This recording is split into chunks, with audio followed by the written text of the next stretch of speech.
mentioned trade unions earlier on. Unite claims to be, and I'm sure is, the largest union in the country. They were critical in winning the votes at the TUC, and Simon Dubbins, our next speaker, helped make that happen. Simon.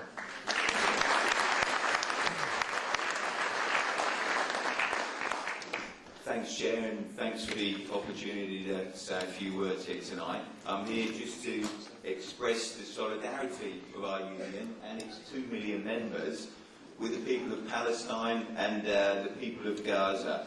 I'm not going to dwell or repeat some of the excellent points that have been made tonight, but I do want to underline some of the comments that Alison and Hugh and others have made, that there is definitely a growing awareness, a growing understanding and a growing engagement of trade unionists and their organisations in the question of Palestine.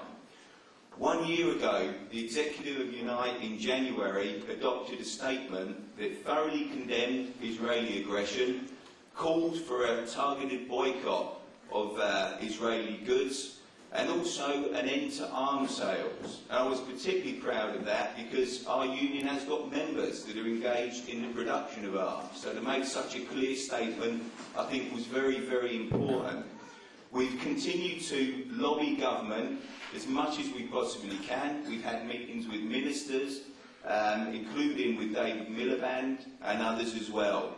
Our General Secretaries have regularly signed the protest letters that have been published in various newspapers and journals, and more recently, Tony Woodley, our Joint General Secretary, signed the letter calling for war criminals to be held to account and processes to be put in place.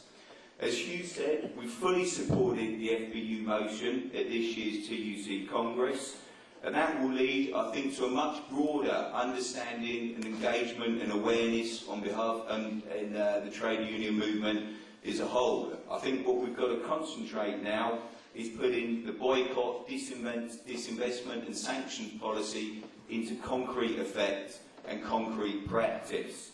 I think as well that for those of us that were at the TUC, wouldn't underestimate the effect of that change of position. It was very visible in the phone calls that were flowing between government and the TUC, and the enormous pressure that was being put on the TUC not to adopt that position. Nonetheless, I think it's a credit to various unions that we held the line there and have managed to come forward with a much more progressive policy than we had in the past. I think in the name of Unite as well, it's just important to underline that we assisted some of our South African colleagues to take part in the UCU conference organised in December last year. I can only say, those of you that haven't heard Ronnie Casrills of South Africa give his analysis and comparison between Israel and South Africa apartheid, try and get the opportunity to do so, because his analysis and his take on that really puts in sharp perspective the way in which the Israeli state behaves at the moment. And just like apartheid South Africa, there's always room, and I hope that we can bring about change despite the difficulties and problems we face at the moment. I think as a trade unionist as well, some of the solidarity that's been shown and is still in its infancy and needs building up, needs to be underlined. Let's not forget the courageous actions of those South African trade unionists from the Transport Union that refused to unload that ship some time ago in South Africa. And let's also not forget the actions of the Norwegian trade unionists, the train drivers, that held that symbolic 2-minute strike in solidarity with the Palestinians in a country that seems far away and little connected with that. I think that was a tribute to them, and it's those type of actions that we should look at. Colleagues, just to conclude, I think, as all of us, or most of us here would agree, the Israeli aggression against the Palestinians and the human rights abuses are an absolute outrage and affront to humanity. It's utterly unacceptable that Israel stands outside international law. It's got to be changed. I've no doubt it will continue to be a difficult struggle, but I'm absolutely convinced there is a change in the air, and that change will come about. I can guarantee Unite will continue to work with the Palestinian Solidarity Campaign. will continue to work to build solidarity with the Palestinians. It's time to end the siege, bring the war criminals to justice, and bring a justice and peace. And thank you to Ismael Patel, who has already, I think, made himself late for his train, but very welcome, Chair of Friends of Aqsa.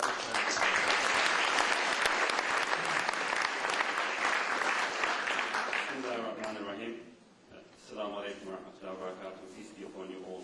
It's an honour to be in front of you, great workers for justice, and those who champion justice, I think, are one of the best people in the world today. My friends, we are here and we know all the statistics. A year ago, over 1,000 people died.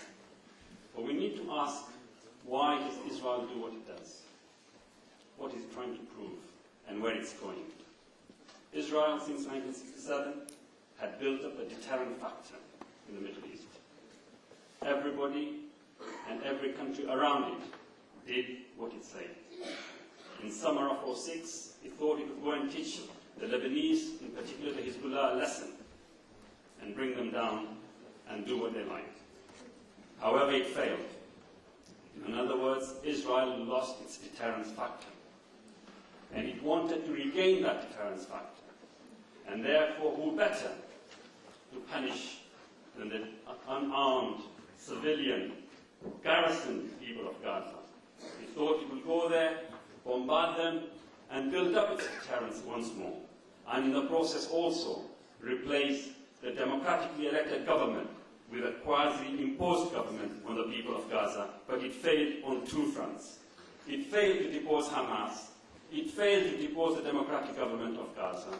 And it failed to regain its deterrence factor. And unfortunately, in here lies a danger for us. And this is something real we need to take home today.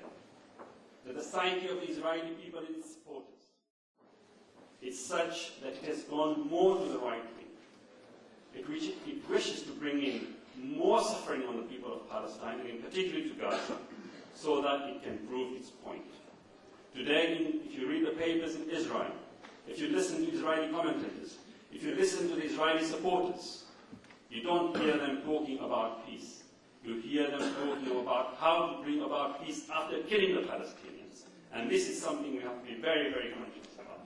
My friends, if there were Nobel Prizes to be given out for the reverse action, for brutality, Israel would get all of them. Because Israel is the only country in the world that is a colonialist occupier in the West Bank. Israel is the only country in the world that is carrying out apartheid policies in Jerusalem. And unfortunately, none of my colleagues have used this word, but Israel is the only country that is carrying out genocide in Gaza. That's what these are words. Despite these facts, we have to say who they are. Israel is becoming a pariah state. The international world community, the civic and the civilized people of the world are detaching themselves from Israel and anything to do with the Zionist state. So much so that when our government decided to invite Ehud Barak to its annual party conference, Ehud Barak had to be guarded so tightly it was like flies on a piece of meat, as one MP put it. And this is what happened. And the friends of Israel are far and few between. They might be powerful, but they are very few. And the majority of the people will eventually win, as we did when we brought apartheid South Africa down. And I'm telling you, I promise you that if you have people like you around, we will bring down the Zionist state so that the people in that land, whether they're Christians, Muslims, Jews, or non-believers, can live as one people from the river to the sea.